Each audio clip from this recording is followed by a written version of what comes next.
Welcome back, everybody, to Neutrality Studies. My name is Pascal. Bienvenidos de nuevo a Neutrality Studies. Mi nombre es Pascal Lotaz y hoy me acompaña nuevamente mi amigo y colega, el Dr. Warwick Powell. Warwick, bienvenido de nuevo. Encantado de estar contigo, Pascal. Warwick, has escrito un nuevo y magnífico libro. Déjame intentar mostrarlo aquí, titulado Termodinámica en una época de monstruos, repensar la teoría, China y la economía geopolítica internacional.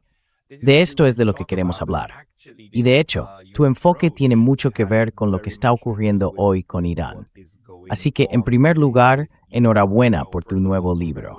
Y, en segundo lugar, ¿podrías contarnos un poco por qué esta idea de la termoeconomía es tan relevante en este momento para comprender el conflicto que se está desarrollando ante nuestros ojos?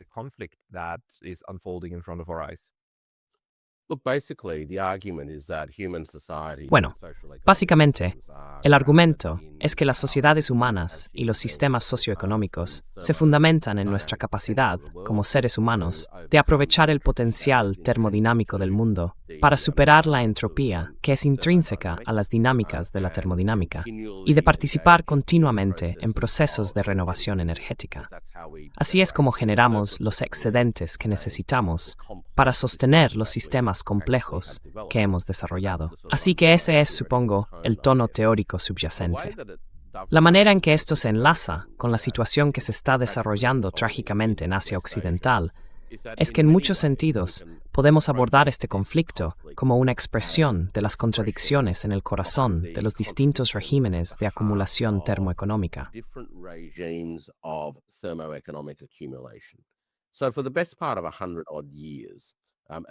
Así que, durante buena parte de unos 100 años, y especialmente desde la década de 1960, el panorama económico mundial, respaldado por el poder militar estadounidense, ha estado muy ligado al desarrollo continuo y a la disponibilidad de fuentes de energía de bajo coste energético, en particular el petróleo y el gas de Asia Occidental.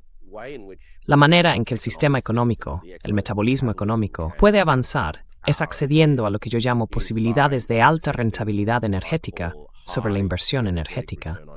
Y lo que Asia Occidental, los estados del Golfo, ofrecían era precisamente eso, a escala global.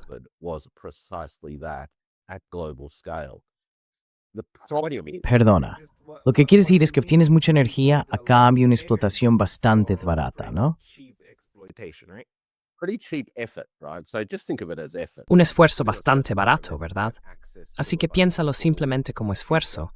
Inviertes una cierta cantidad de esfuerzo para obtener acceso a un conjunto de posibilidades futuras almacenadas. Un barril de petróleo realiza el trabajo de tantos seres humanos durante 5 años, por ejemplo, medido en términos puramente energéticos. Así de poderoso ha sido este recurso energético en particular en esta parte del mundo, y por eso ha sido tan central en la industrialización tardía. Y ahora estamos presenciando las manifestaciones de todo tipo de fracturas que surgen dentro de los sustratos fundamentales, de cómo en particular las economías líderes se han quedado de brazos cruzados en muchos aspectos, no necesariamente por elección. Me refiero especialmente a Estados Unidos, que en muchos sentidos, institucional y políticamente, ha perdido de vista la necesidad de una renovación energética y ha quedado atrapado en un proceso de entropía.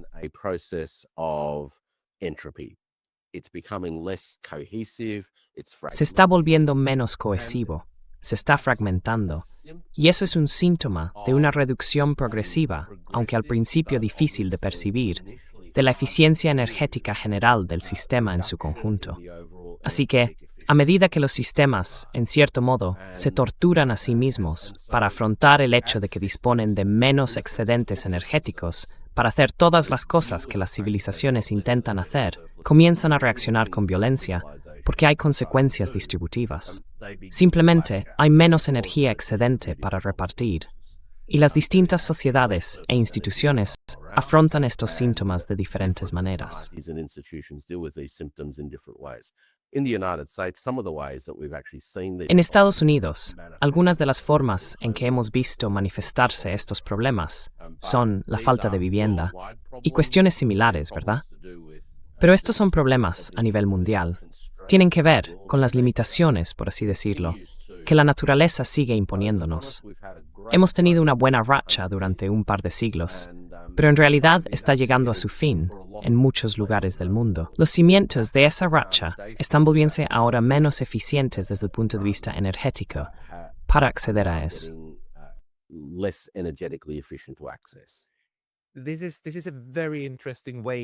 Esta es una forma muy interesante de plantear un par de los problemas de los que hemos estado hablando en este canal desde hace bastante tiempo. Quiero decir, el concepto que estás utilizando aquí, termoeconomía en una época de monstruos, y enseguida llegaremos a la parte de los monstruos. Pero básicamente, lo que estás diciendo es que Estados Unidos se está precipitando hacia la muerte térmica de la sociedad a través de esta entropía, porque no está creciendo, no como economía, sino como sociedad productiva, impulsada por la producción. Y es, pues sí, afecta a cómo se usa energía.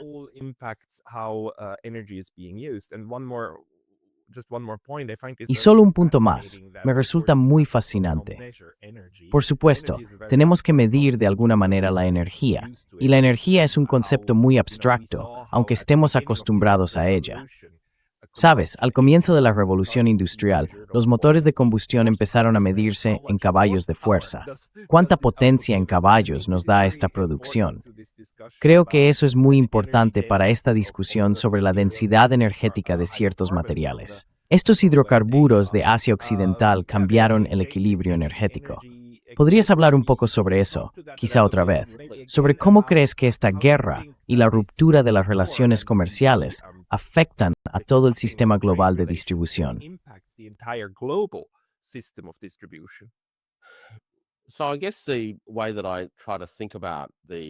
Así que supongo que la manera en que intento pensar en el sistema en su conjunto es viéndolo como un todo integrado. Y ese todo integrado está anclado en nuestra comprensión del mundo natural y material. El mundo natural y material, nuestro planeta, es un mundo energético. Hay una cierta cantidad de energía disponible, y ésta se transforma, adopta nuevas formas con el tiempo, y está en movimiento continuo. Si ese es el tipo de envolvente, la envolvente energética, entonces lo que buscamos hacer como seres humanos es aprovechar las energías que tenemos a nuestro alcance, movilizarlas, almacenarlas y utilizarlas para producir cosas que las sociedades consideran útiles y necesarias. Así que lo que intento hacer es distinguir entre dos formas de conceptualizar esta cuestión del valor económico, porque estos son sistemas económicos.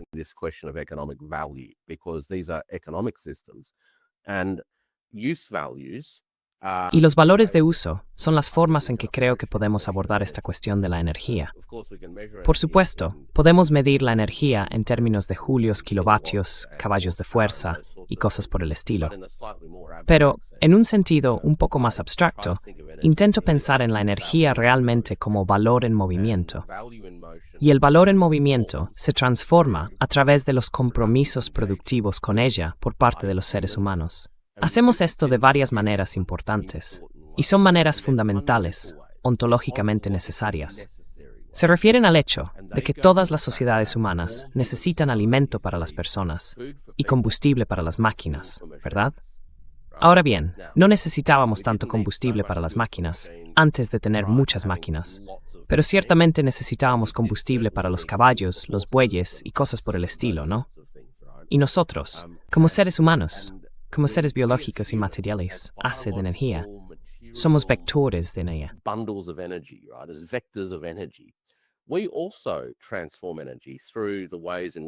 También transformamos la energía a través de las formas en que la consumimos, mediante la nutrición, y luego utilizamos esa nutrición para esforzarnos de distintas maneras, ya sea en el esfuerzo mental, en el trabajo que realizamos mental o físicamente. A través de ello, continuamos el ciclo, por así decirlo, de transformación energética. Ahora bien, cuanto más exitosas han sido las sociedades humanas en encontrar formas de bajo coste para aprovechar la energía que puede almacenarse, reutilizarse y emplearse más adelante, más ha permitido la energía de alta densidad el florecimiento de civilizaciones humanas complejas. Exacto. Pero toda esa superestructura se basa en la idea de que podemos seguir accediendo a fuentes con un alto retorno energético sobre la inversión energética, y contar con procesos que también sean energéticamente eficientes. and have processes that are also energetically efficient.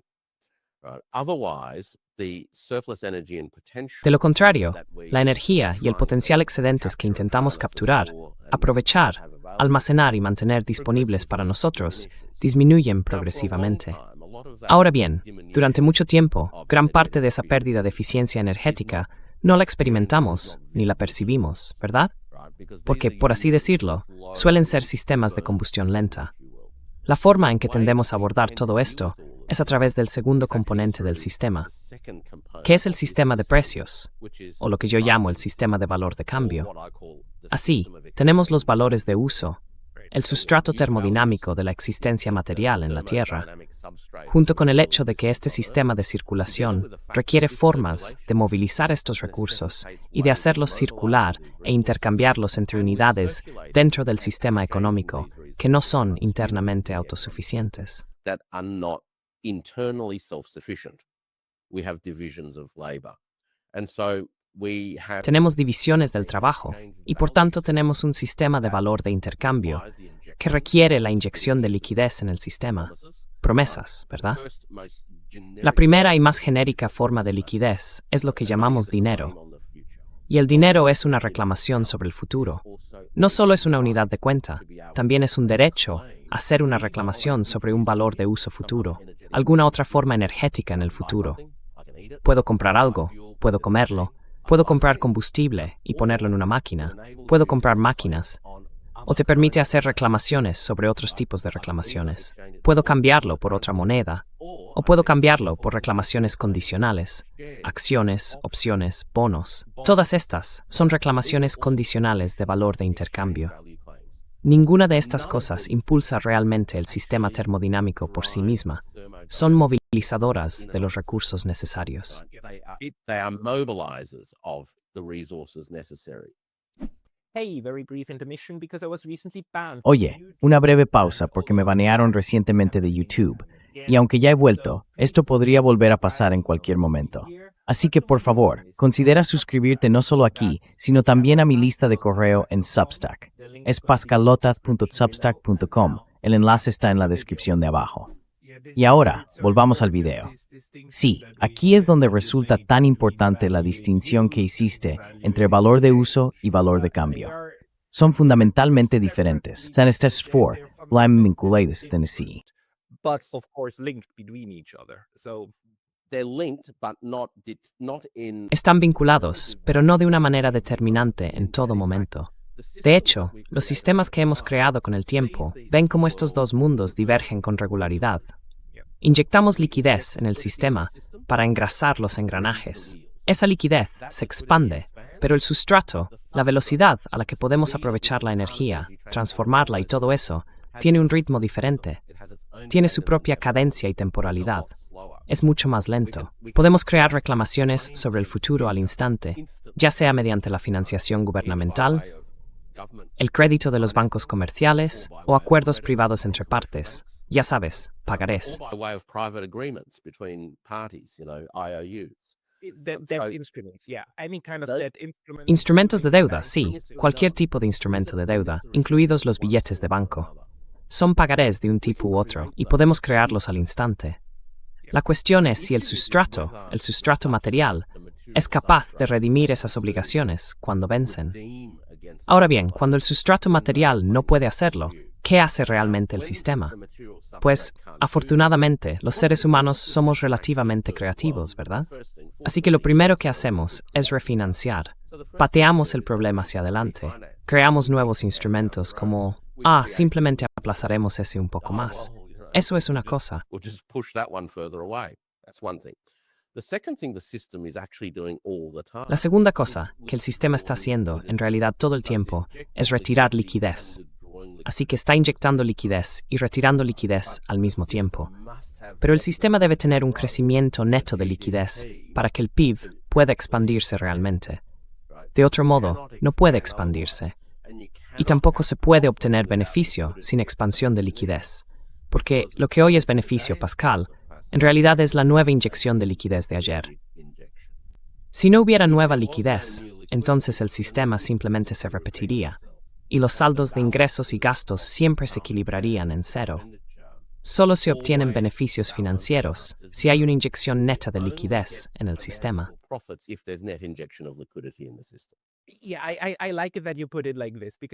Sí, me gusta que lo plantees así, porque hay muchos comentaristas en línea que te dirán que el mayor pecado de un gobierno es asumir cada vez más deuda. Pero en realidad estás defendiendo lo contrario. Sin añadir deuda, no podrías. Exacto. That's right. So, and debt is a value and Deuda es en realidad una palabra cargada de valores y connotaciones religiosas. Proviene de, en un sistema bancario de pagarés fiduciarios, un sistema de producción monetaria, sería más adecuado pensar en estas cosas como herramientas de gestión de liquidez, ¿verdad? La gestión del volumen y el flujo de pagarés dentro del sistema económico. No son deudas, son literalmente herramientas de gestión de liquidez.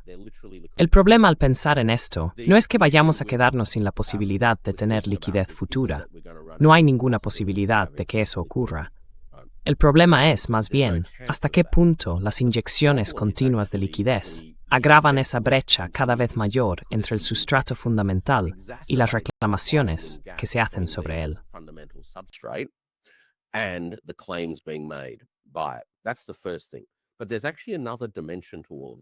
Esa es la primera cuestión.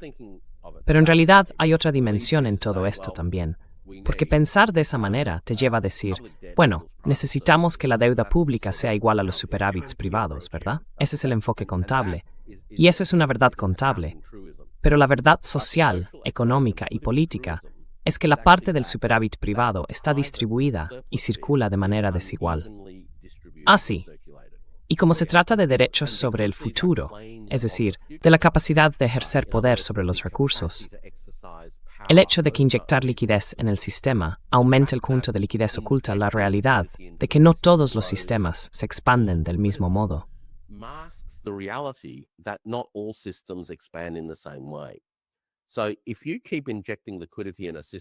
Así que, si sigues inyectando liquidez en un sistema donde los principales mecanismos de circulación otorgan cada vez más poder y autoridad a un grupo cada vez más reducido de instituciones y personas, en realidad estás creando un tipo de sociedad diferente a una que no lo hace, y creas una que sienta las bases para una aceleración de la entropía sistémica.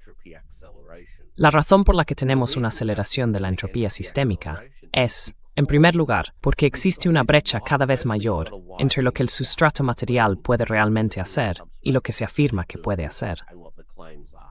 Pero en segundo lugar, hay una reclamación desigual sobre el futuro sustrato material, lo que potencialmente deja a una proporción creciente de personas con un acceso insuficiente a la energía excedente que necesitan para mantener su calidad de vida.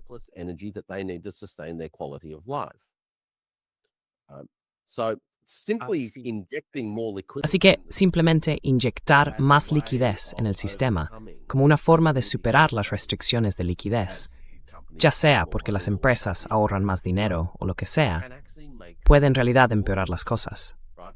En sí mismo se dice, podemos mantener la circulación monetaria en marcha. Y yo digo, podrías hacerlo, pero a menos que estés cambiando fundamentalmente los mecanismos de circulación y transformando el sustrato económico, donde puedas intentar mejorar tus bases de retorno energético sobre la energía invertida, lo único que estás haciendo es patear la lata de la entropía un poco más adelante en el camino.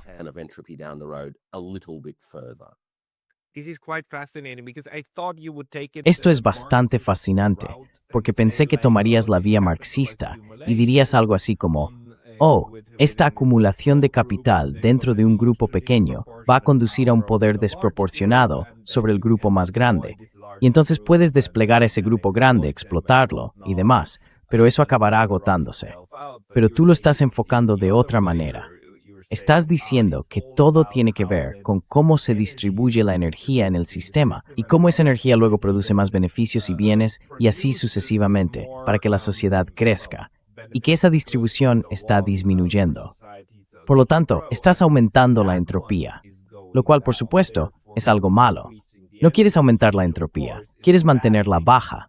porque la entropía nos lleva a la muerte térmica.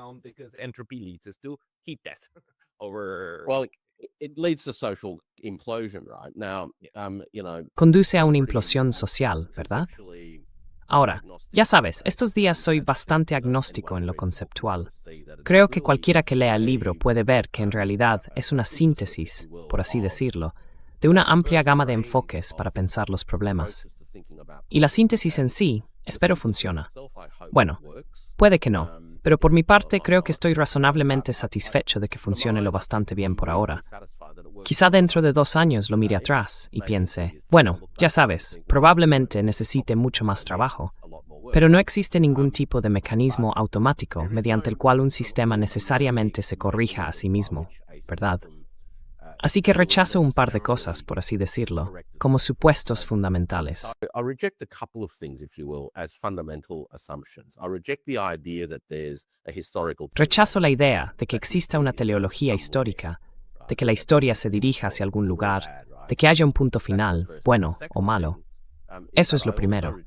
Lo segundo es que también rechazo la idea de que el sistema sea de algún modo intrínsecamente tendente al equilibrio.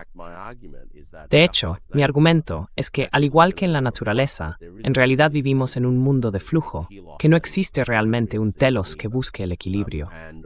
Lo que tenemos, en realidad, es una tensión continua, que es el motor entre la entropía termodinámica sistémica y fundamental, y los intentos humanos de gobernar ese potencial entrópico mediante la negentropía. Entropic potential through negentropy. Successful societies happen upon ways in which Las sociedades exitosas encuentran maneras de hacerlo mediante un alto retorno energético sobre la energía invertida y a través de las instituciones que les permiten circular y distribuir esa energía de formas que realmente mitiguen otros tipos de entropías del sistema, como la desigualdad, y así sucesivamente. La tercera cosa que debería añadir, y probablemente sea la tercera pata o el tercer hilo de la arquitectura conceptual, es el papel que desempeña la información en todo esto. Así que tenemos valores de uso, tenemos valores de cambio. Si lo piensas en términos de cadena de suministro, que es uno de mis campos de experiencia, estamos produciendo cosas. Y eso va en una dirección. Aprovechamos la energía, fabricamos cosas, vendemos cosas y así sucesivamente. Y en la dirección contraria se mueve el flujo de pagos. But what's going on the other way is the flow of payments. Okay, so that's your circuit. Use values in De acuerdo. Así que ese es tu circuito. Usar valores en una dirección e intercambiar valores en la otra. Pero lo que conecta estas dos cosas es en realidad la información. Sin información, en cada momento del intercambio, el intercambio no puede funcionar. No puedes intercambiar un medio de pago por un producto si no sabes nada sobre el producto o el proveedor, y así sucesivamente. Por tanto, la información está incrustada en este sistema. Pero la información en sí no es una propiedad neutral del sistema. Es profundamente y fundamentalmente energética. La información es un producto creado mediante el uso de energía, y dado que se crea utilizando energía, también lleva en sí el potencial de ser entrópica. It also has inherent in it the prospects of being entropic. Now, this runs counter to most mainstream. Ahora bien, esto va en contra de la mayoría de las opiniones predominantes sobre la información, que durante los últimos 60 o 70 años la han considerado de naturaleza negentrópica. Pero mi argumento es que en realidad hay muchos ejemplos de información que es entrópica, es decir, en los costes energéticos de crear, capturar, almacenar, distribuir y utilizar esa información son mayores que los beneficios energéticos obtenidos de su uso. En términos sencillos, el sinsentido es un gran ejemplo. Ruido informativo, información engañosa, tonterías. Todas estas son formas de información entrópica que pueden tener consecuencias sistémicas graves porque bloquean las maneras en que el sistema puede actuar o comprender sus propias limitaciones.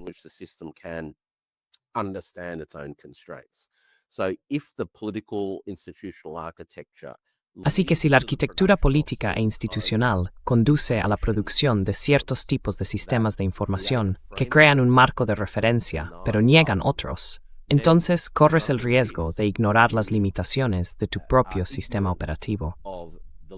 Y esto es a lo que me refiero cuando hablo de que Estados Unidos se encuentra en una etapa de entropía avanzada. Para una sociedad, un sistema económico y social, que ha tenido un éxito notable al aprovechar estos sistemas de información de bajo retorno energético para crear esta increíble arquitectura informativa que ha proporcionado entretenimiento y todo tipo de cosas a la gente, ahora se encuentra en una fase en la que los costes de información de sus propios sistemas son tan altos que están empezando a retroalimentarse.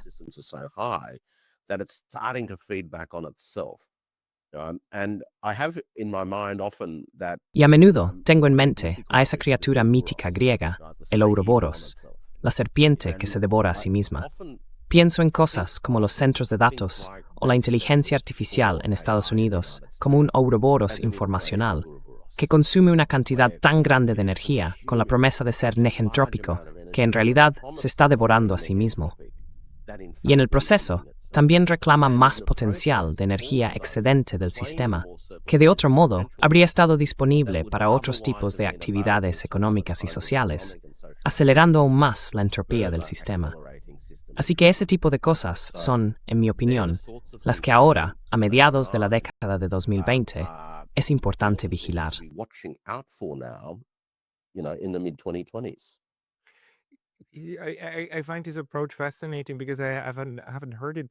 Encuentro este enfoque fascinante porque no lo había oído antes, no lo había pensado antes.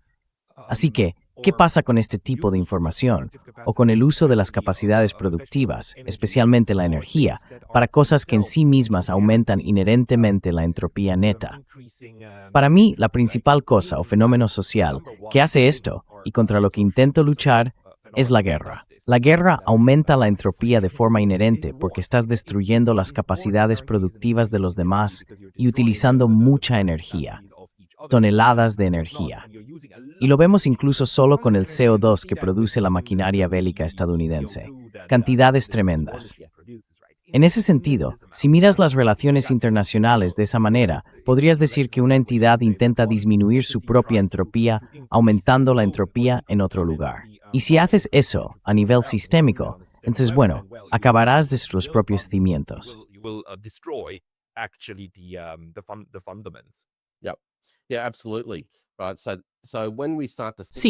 Sí, absolutamente. Así que cuando empezamos a pensar en los sistemas globales y los estados-nación como sistemas termodinámicos en sí mismos, entonces podemos empezar a entender las fuentes del conflicto, donde la eficiencia energética o la disminución de la eficiencia de un estado-nación empieza a desbordarse al intentar reclamar potenciales energéticos en otros lugares, Venezuela, etcétera, etcétera.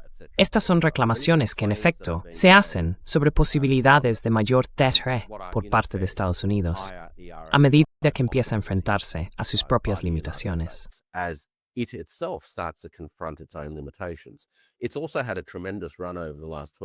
También ha tenido un recorrido tremendo en los últimos 20 años con el esquisto y cosas por el estilo, que eran actividades increíblemente poco intensivas en recursos para acceder a ellas, aunque ciertamente no tan poco intensivas como el petróleo de antaño, cuando literalmente se caminaba por los campos, chapoteando en el crudo que burbujeaba hasta la superficie. Pero a medida que estas presiones se acumulan en el sistema y el retorno energético de la energía invertida disminuye progresivamente, las personas que están en primera línea de estos sistemas, por así decirlo, comprenden realmente los desafíos a los que se enfrentan. Y el propio sistema, en última instancia, empuja a los actores a buscar formas de reponer su potencial energético. Y a veces, eso ocurre mediante la guerra. Al mismo tiempo, también busca negar a otros el acceso a la energía.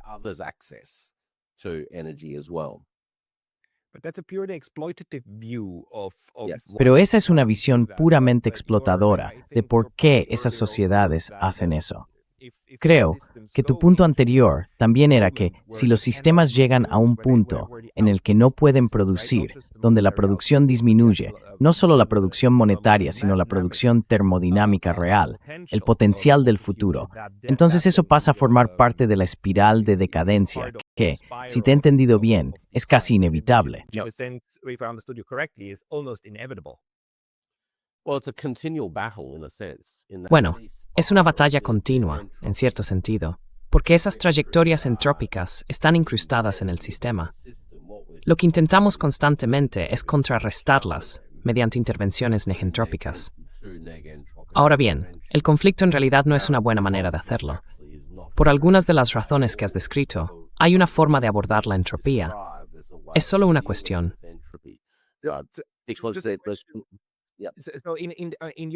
Entonces, en tu opinión, los mecanismos redistributivos para garantizar que la gente tenga acceso y pueda utilizarlos para sus propios fines, como un sistema de redistribución social, serían, según tú, una intervención entrópica netamente negativa, ¿verdad? Sí, y esto también se ve a gran escala, a nivel global, porque la energía que se consume en librar guerras para acceder a la energía disponible podría emplearse mucho mejor en encontrar nuevas soluciones que todos puedan usar, ¿verdad? Así que hay que abrirse paso a través de los sistemas energéticos. Como dije, hemos tenido un par de siglos increíbles, pero también estamos al borde de todo tipo de sistemas adicionales, complementarios y posiblemente acumulativos. La gente suele hablar de transiciones energéticas. No estoy tan convencido de que realmente hagamos una transición como tal, porque lo que hemos tendido a hacer históricamente es seguir añadiendo cosas encima de otras. Y nosotros, es decir, los seres humanos, a menudo seguimos explotando la naturaleza aún más intensamente a medida que incorporamos más fuentes de energía alternativas, ¿verdad?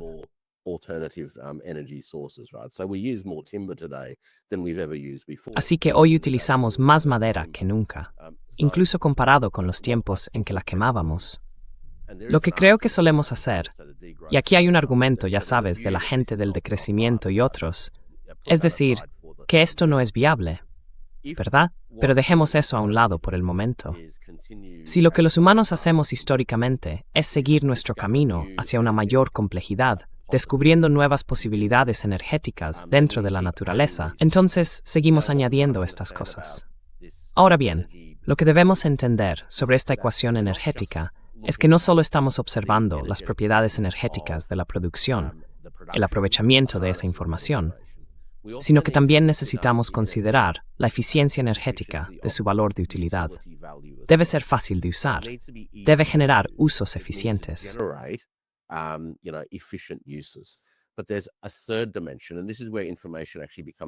Pero hay una tercera dimensión, y aquí es donde la información se vuelve realmente importante, porque también consumimos y desperdiciamos mucha energía debido a una mala coordinación.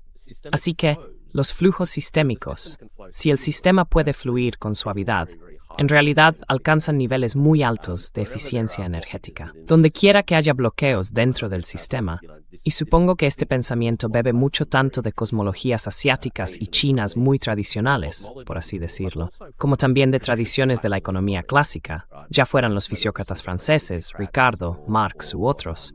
Ellos intentaron realmente comprender el sistema no como un proceso de optimización basado en precios y equilibrio de mercado, sino como un sistema de transformación y flujo. La cuestión es, ¿cómo se mantienen flujos fluidos en un mundo que cambia constantemente? Así que lo que intentamos hacer es encontrar formas más energéticamente eficientes de captar y aprovechar la energía, en primer lugar. En segundo lugar, necesitamos que esa energía sea lo más densa posible para que tenga potencial de uso en un contexto temporal gestionado.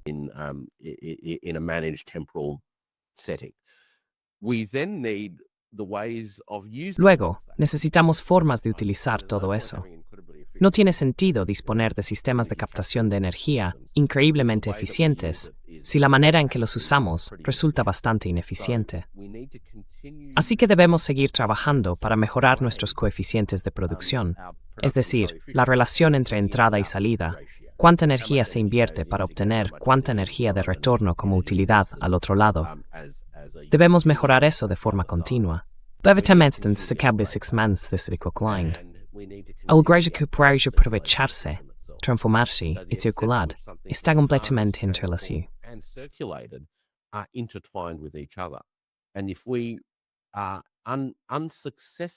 Y si no tenemos éxito en estos tres componentes fundamentales, Y por cierto, siempre somos, en cierto sentido, parcialmente infructuosos. Lo somos en parte porque tenemos límites epistemológicos respecto a cuánto podemos saber sobre el mundo y sobre lo inciertos que son el mundo y el futuro, ¿verdad? Así que cometemos errores, tomamos caminos equivocados, tenemos costes hundidos. A veces son dependientes de la trayectoria, lo que genera todo tipo de problemas cuando cometemos errores a niveles sistémicos. Pero las sociedades exitosas tienden a ser aquellas que, en general, son capaces de organizarse adecuadamente en los tres ámbitos. Yeah, you got to figure all three of them out. Sí, tienes que entender a los tres. Y quiero decir, es bastante interesante porque diría que las dos mayores fuentes de energía y de formas de crear el sistema del que hablabas durante los últimos 100 años son sin duda por un lado los hidrocarburos, petróleo, gas y demás. Son fáciles de almacenar, transportar, valorar y todo eso. La otra, por supuesto, es la energía nuclear, que es otra de esas formas. Pero por desgracia, la electricidad que se obtiene al final es notoriamente difícil de almacenar, y por tanto la ineficiencia aumenta ahí. Pero si tomamos esta teoría tuya como base, ¿dónde te deja eso en el análisis de cómo funciona, o en realidad no funciona, la sociedad global actual? Sí.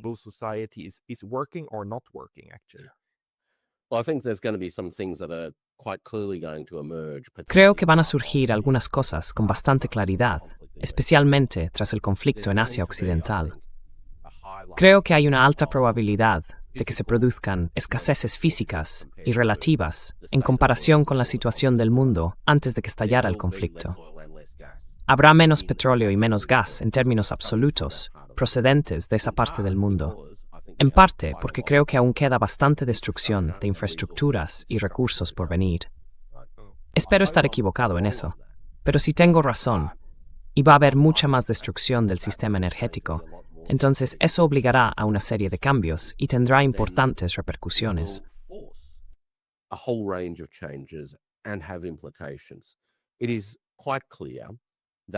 Está bastante claro que cuando se producen escaseces significativas como esta, un síntoma inmediato es el aumento de los precios. Y los precios, a su vez, conducen a los problemas de distribución que comentamos antes. No cabe duda de que los periodos de choque por el lado de la oferta en torno a recursos clave, que luego se propagan por todo el sistema económico, a través de las complejas redes y conexiones de las que esos recursos forman parte, acaban provocando una reducción drástica de la calidad y la asequibilidad de la vida para una gran parte de la población, en comparación con quienes capturan los beneficios monetarios a corto plazo que surgen de esta situación de precios.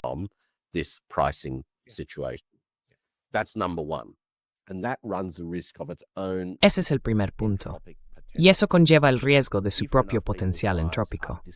Si la vida de suficiente gente se ve alterada, si sus vidas se vuelven miserables y no se hace nada al respecto, entonces, ¿quién sabe lo que puede pasar? A menudo me acuerdo, Pascal, de una película que vi en los años 90 llamada The Trigger Effect.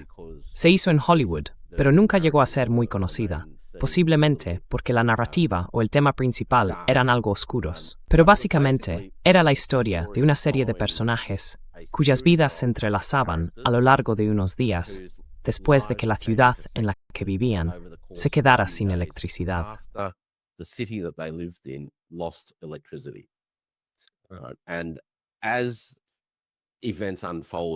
Y a medida que se desarrollaban los acontecimientos, ya sabes, las farmacias cerraban, los guardias de seguridad ahora necesitaban ir armados, y así sucesivamente. Se podía ver cómo la entropía social se manifestaba. La segunda cosa que creo que esto va a obligar a muchos lugares del mundo a hacer es examinar su estructura energética, las formas en que han organizado históricamente sus asuntos para proporcionar alimento a las personas y combustible a las máquinas. E inevitablemente buscarán maneras de acelerar una transición hacia sistemas menos dependientes de los hidrocarburos, que deben transportarse a grandes distancias y a través de pasos controlados geográficamente. Sí, Estrecho de Hormuz, Estrecho de Malaca. And the rest, right? So when that happens, y el resto, ¿verdad? Así que, cuando eso ocurra, vamos a ver, de hecho, una nueva oleada hacia una gama diversa de posibilidades energéticas, todas las cuales ya comprendemos. Tenemos, por ejemplo, el auge de la electrificación que ha tenido lugar en China durante los últimos 15 años. Las tecnologías que lo hicieron posible tendrán en realidad una mayor demanda a nivel mundial. Primero. En segundo lugar, a medida que los precios del gas sigan subiendo, creo que veremos que el hidrógeno verde y el hidrógeno en general se convertirá en una alternativa económicamente más asequible y empezará a desempeñar un papel más destacado. Además, obviamente, tenemos avances en la energía nuclear y en los módulos nucleares más pequeños. Y a más largo plazo, tenemos las tecnologías de fusión que creo forman ya parte, en primer lugar, del actual plan quinquenal de China.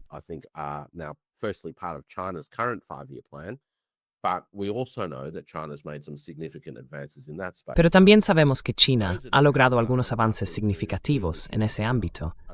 Es poco probable que esos avances se materialicen realmente hasta 2040, 2045 o 2050.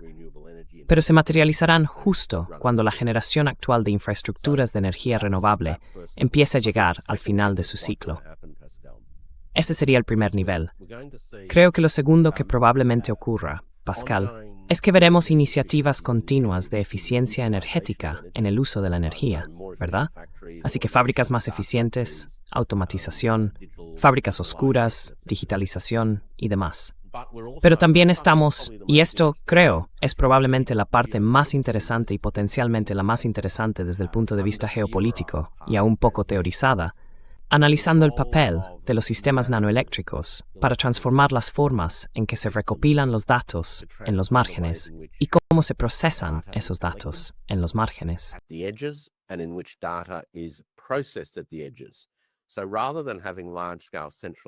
Así que, en lugar de tener grandes centros de datos centralizados realizando el trabajo pesado de la IA, es muy probable que en un plazo de 5 a 10 años empecemos a ver cómo gran parte de esa computación se traslada hacia los extremos. También veremos mucha más recopilación de datos en los extremos, impulsada por cosas como las capacidades localizadas de captación de energía, tecnologías como los TEN, que son microtecnologías que permiten aprovechar el movimiento natural, el viento y otros factores a nivel microscópico, pueden generar la energía necesaria para alimentar los pequeños sensores que estamos desplegando en muchos lugares. Así que sospecho que veremos transformaciones en ese ámbito.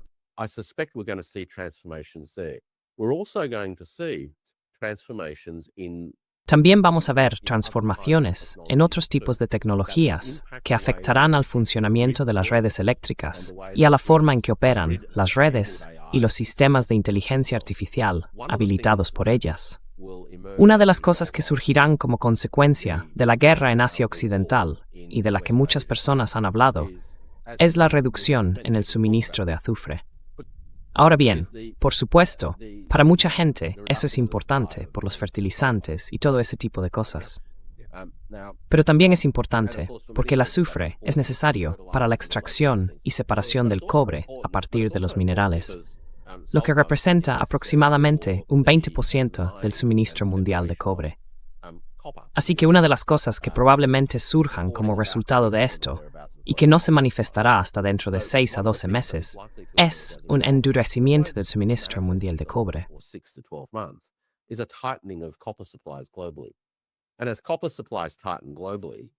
Y a medida que el suministro de cobre se reduzca a nivel mundial, los sistemas que dependen de este metal, como las mejoras y ampliaciones de las redes eléctricas para dar soporte a los centros de datos, empezarán a verse sometidos a presión.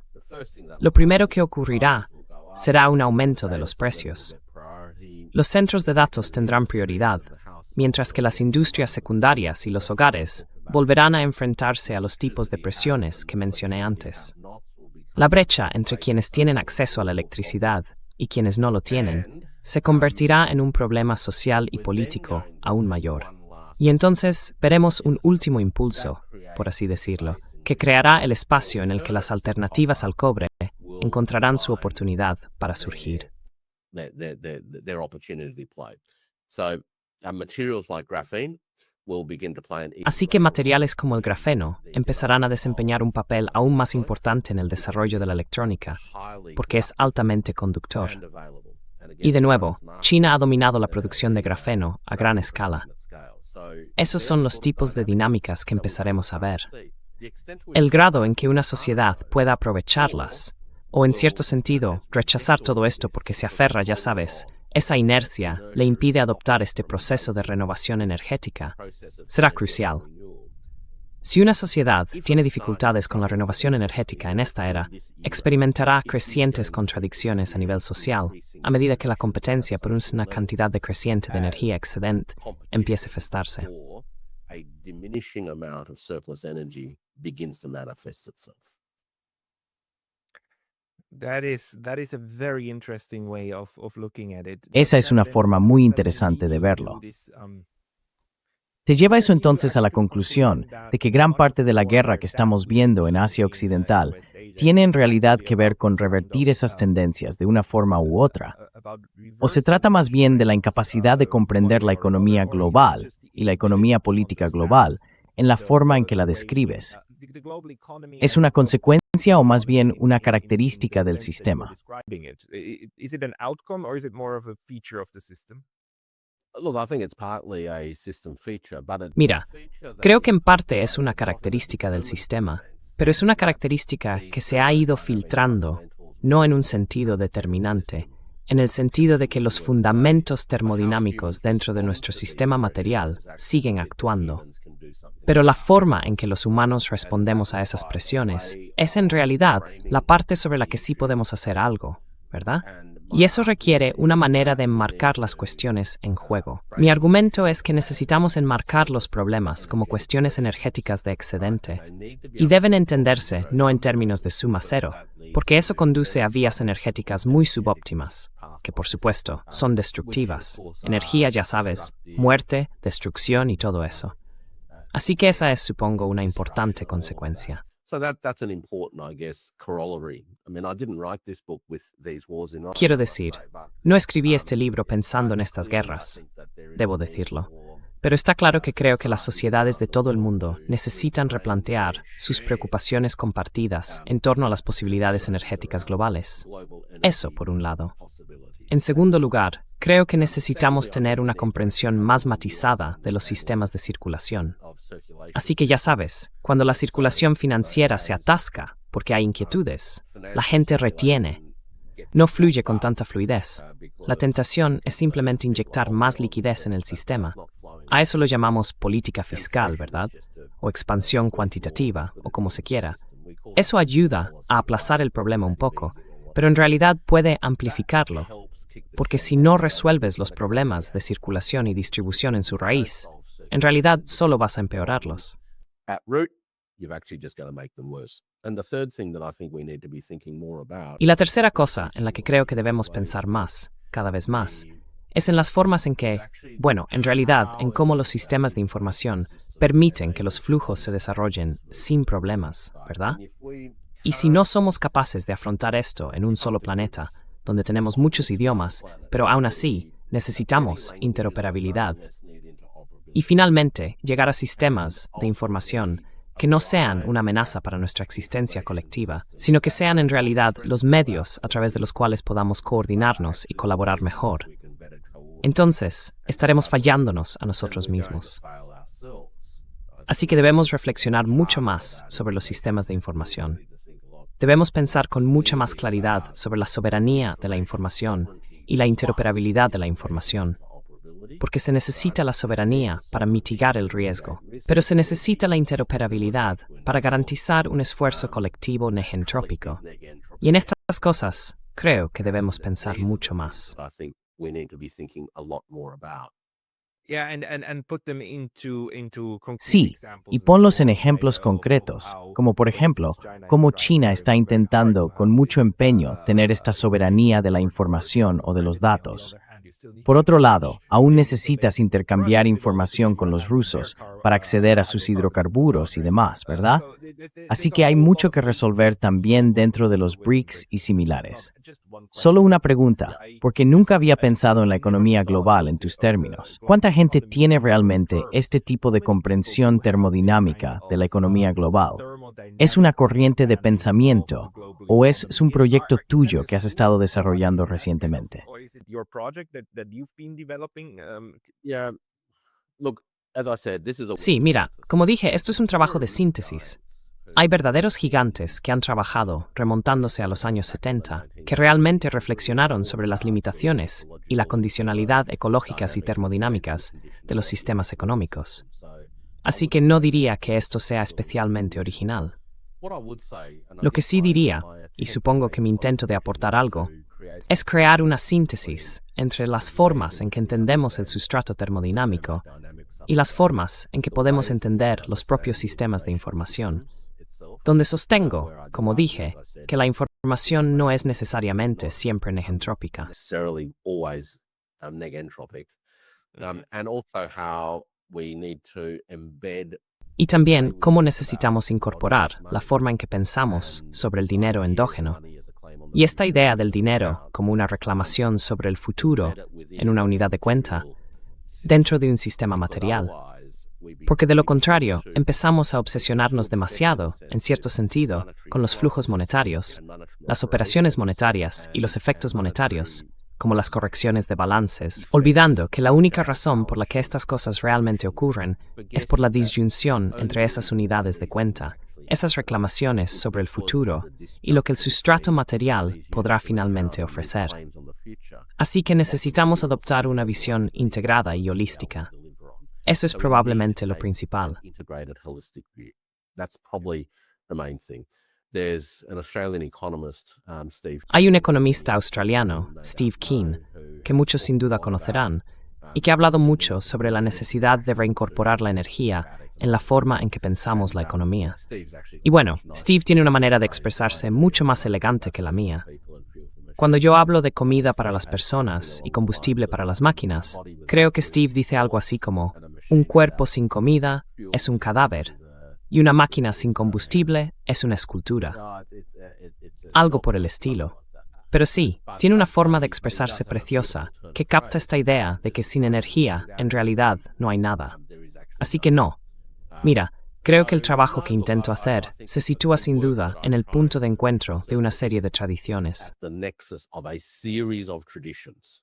As I mentioned, I also draw deeply from the Como mencioné, también me inspiro profundamente en las tradiciones de la economía clásica, que intentan reflexionar sobre nuestros sistemas y problemas sociales, políticos y económicos en términos holísticos, términos más interesados en la dinámica y el movimiento, anclados en la idea de que al fin y al cabo formamos parte de sistemas de producción. Sin producción, nada más importa. Por tanto, comprender la centralidad de la producción es realmente fundamental. Esto contrasta con la economía convencional, que se ha obsesionado con la asignación. Durante los últimos 100 años, la economía convencional se ha centrado en la cuestión de la asignación. mainstream economics is concerned about the question of allocation. You know, one of my microeconomics textbooks when I was doing micro. Sabes, uno de mis libros de texto de microeconomía, cuando estudiaba micro hace unos 30 años, era The Price System and Resource Allocation, la oferta y la demanda y todo eso. Si la gente lee el libro, verá que en realidad todo el libro trata en gran medida de cómo no pensar en los sistemas económicos a través del prisma de la oferta y la demanda, sino más bien de cómo pensarlos en términos de redes y flujos. Así que, sin duda, eso forma parte de una tradición. Lo otro que diré, muy brevemente, Pascal, y lo mencionamos antes de salir al aire, es que esta iniciativa en particular es un experimento en sí misma. Mi último libro sobre sistemas de información y cadenas de suministro fue publicado por una editorial académica muy reconocida y estoy muy agradecido por ello. House, and I was very grateful for that. It was a great experience to work with. Fue una gran experiencia trabajar con personas de ese nivel. Sin embargo, el inconveniente es doble. Por un lado, lleva mucho tiempo. Los ciclos de publicación académica, como seguro sabes, pueden tardar años. Años. Así que es difícil sacar las cosas adelante, y yo al menos quería mantener estas conversaciones. La segunda cuestión es que el modelo de publicación académica está ahora muy orientado a las instituciones, lo que significa que el precio de los libros es realmente alto. En las conversaciones con varios editores sobre este libro en particular, estábamos considerando posibles precios entre $150 y $400 por ejemplar, lo cual me parece una locura. Which I think is insane. It defeats the purpose of. Va en contra del propósito de lo que hacemos. Así que elegí un camino concreto de autoedición, que consiste en hacerlo mediante Kindle Direct Publishing en Amazon. No es del gusto de todo el mundo. Algunas de las personas que han comprado el libro me han dicho, ¿puedo comprártelo directamente? Porque no quiero comprarlo en esa plataforma en particular. Pero es un experimento, porque creo que debemos explorar constantemente formas de difundir y compartir los frutos de nuestros propios esfuerzos productivos, de manera que sean accesibles y asequibles para la gente. Y bueno, espero que este pequeño experimento funcione.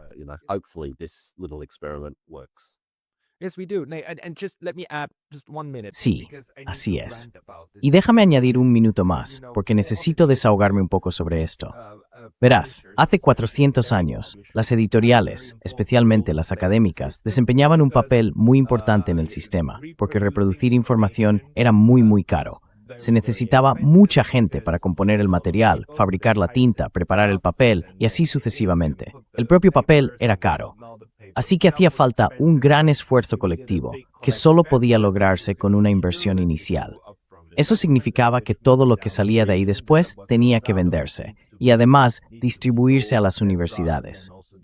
Era un sistema de distribución de información y el precio era alto simplemente porque éramos ineficientes haciéndolo.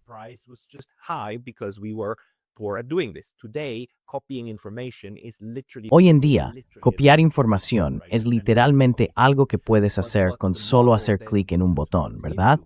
Cualquier tipo de copiar y pegar. Pero en lo que el modelo se ha transformado es en su opuesto. Mientras que el sistema antiguo tenía un precio para poder distribuir información, el nuevo sistema en realidad la restringe. El nuevo juego en la ciudad para todos los editores, editoriales académicas, privadas, comerciales y demás, consiste en limitar el acceso a la información y luego hacerte pagar para pasar por el peaje, ¿verdad? Y eso es horrible, pero en eso se ha convertido, y de eso va realmente el juego. Así que me alegra estar tomando un camino diferente, que todos tenemos que descubrir de alguna manera.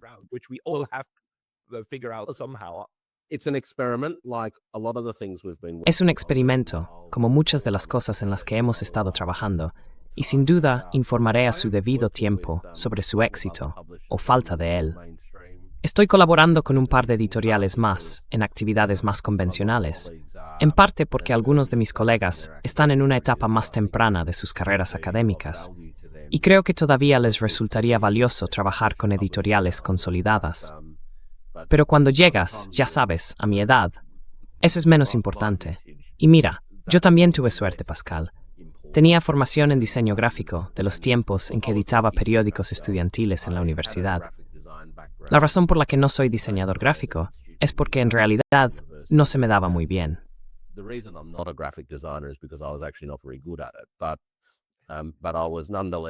Pero aún así, no me asustaba la idea de tener que maquetar una publicación y ese tipo de cosas. Así que estaba dispuesto a volver a sumergirme en ello y bueno, de nuevo, veamos cómo va. Algunas personas me han enviado fotos de libros que han llegado incluso antes de que se entregaran las copias de los autores. Yo no tengo una copia en papel, pero otras personas en todo el mundo sí. Así que, ya sabes, con suerte, esto provocará un vocabulario para hablar de estas cosas de una manera integrada, en la que seamos, creo, más sensibles al hecho de que nuestro mundo no gira en torno a las reclamaciones financieras. Nuestro mundo, en última instancia, se basa en la física de nuestra existencia.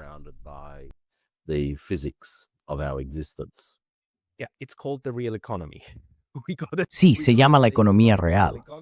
Tenemos que pensar en la economía real. Y Warwick Powell está haciendo un trabajo magnífico, explorando eso de una manera muy fascinante, como acabas de oír. A todos, os animo a conseguir un ejemplar de Termoeconomía en tiempos de crisis. Monstruos. No, perdón, no hablamos de Gramsci y el tiempo de los monstruos, pero creo que todos somos conscientes del tipo de época que estamos viviendo en este momento. Warwick Powell, muchísimas gracias por tu tiempo hoy. Ha sido un placer. Gracias por invitarme. It's been a pleasure. Thank you for having me.